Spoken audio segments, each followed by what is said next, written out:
20 декабря в Китае опубликовали книгу в синей обложке под названием «Доклад о правовой защите прав человека в Синьцзяне». По данным China Global Television Network, книга, о которой идет речь, является первой книгой в голубой обложке, опубликованной китайским режимом о так называемой правовой защите прав человека, связанных с Восточным Туркестаном.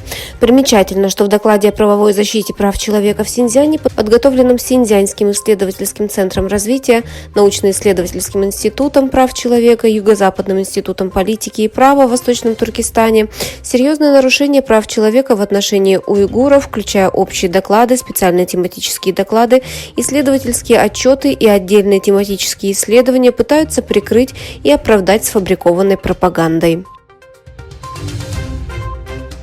Уйгурский турок Нураксун Рози приехал в Турцию, чтобы встретиться с сыном, который учится в Египте. В результате этот визит обернулся 20 годами тюремного заключения в Китае. В конце декабря 2015 года мой отец приехал в Египет с поездкой, рассказывает Нурели Нураксун, которому сейчас 22 года, он работает инженером на алюминиевом заводе в Турции. Он пробыл там неделю, еще неделю путешествовал по Турции, а затем вернулся домой, рассказал Нурели Радио Свободе. После того, как он вернулся, у него конфисковали паспорт и больше не выпускали за границу. По словам Нурели, в апреле 2017 года, через 16 месяцев после его возвращения, власти отправили отца в лагерь для задержанных, когда китайские власти массово задерживали в лагерях перевоспитания уйгуров под предлогом профессиональной переподготовки для предотвращения религиозного экстремизма и терроризма. В августе 2018 года Нураксун, которому сейчас 49 лет, был приговорен к 20 годам лишения свободы за то, что отправил своего ребенка учиться за границу, помогал сыну, пока он был в Египте, и выезжал за границу.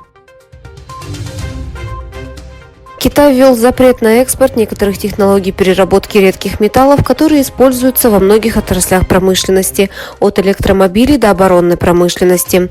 Министерство коммерции Китая включило технологии, позволяющие производить магниты из редких металлов, в каталог технологий, запрещенных и ограниченных к экспорту. Этот шаг считается шагом против экспортного контроля и инвестиционных ограничений, введенных США в отношении технологий производства чипов.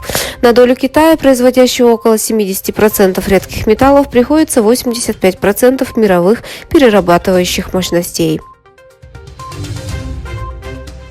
Сообщается, что американский производитель электромобилей и аккумуляторов Tesla выделил землю для завода, который будет создан в Китае для производства накопительной энергии. В заявлении, сделанном компанией, говорится, что было подписано соглашение с местным правительством о выделении земли для завода, который будет создан в городе Шанхай.